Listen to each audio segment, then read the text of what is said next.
सबैभन्दा पहिला त म मेयर हर्क साम्पाङज्यूलाई सलाम गर्न चाहन्छु। दर्शकबिन तपाईँ हामीले देखिरहेका छौँ धरानका मेयर हर्क साम्पाङज्यूको जनश्रमदान, विशाल जनश्रमदान। वाह, क्या काम है। साँच्चै भन्ने हो भने नि जनताको नेता भनेको त यस्तो पो हुनुपर्छ त। सन्दर्भमा मैले के जोड्न खोजिरहेको छु भने धरानमा हरेक पटक जनश्रमदान भइरहेको छ। धरानका गल्ली गल्ली अहिले श्रमदाताहरूले भरिभरौ हुने गर्दछ।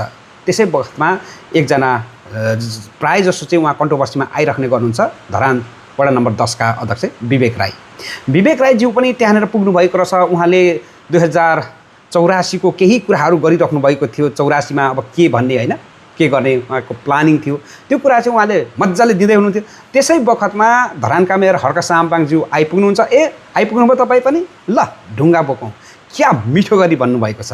वास्तवमा भन्नुपर्दाखेरि यो हाँसो मजाक जस्तो लाग्छ होला, तर भिजन भनेको नि मेयर हर्क साम्पाङको भिजन, देशको साँच्चै नै विकासको विकल्प भनेको नै मेयर हर्क साम्पाङको यो भिजन हो। अब विकल्पमा यो भाषण गरेर मात्रै देश बन्दैन। यहाँ त धेरै हाम्रो त भाषण गर्नाले पो देश बिग्रिरहेको छ त। श्रम गर्दैनौँ, काम गर्दैनौँ हैन, त्यो भएर बिग्रिरहेको छ। अनि कहाँबाट चाहिँ कसरी भ्रष्टाचार गरौँ, कहाँबाट कसरी चाहिँ आफ्नो आफन्तलाई बचाउँ हैन, अनि लुट्नसम्म लुटौँ, लुट्न सके लुट कान्छ, लुट्न सके लुट हैन। हो त्यो प्रविधिमा गएकोले गर्दाखेरि देश कङ्गाल कङ्गाल कङ्गाल हुँदै गएको छ। अब देश बन्नको अन्तिम विकल्प भनेको नै मेयर हर्क साम्पाङज्यूले उठाउनु भएको मुद्दा, उहाँले लिनुभएको भिजन त्यो नै हो। यो भित्री नजरबाट हेर्नु होला, यसले के भन्नु नभन्नु होला, वास्तवमा यही नै हो बाटो। नभए भाषणले नै देश बन्थ्यो भने त विश्वको सबैभन्दा चाहिँ नि उत्कृष्टमा पर्थ्यो हाम्रो देश। यति धेरै भाषण हुन्छन्, यति धेरै भाषण हुन्छ। भाषण दैनिकै 50औं ठाउँमा भाषण भइरहेको हुन्छ।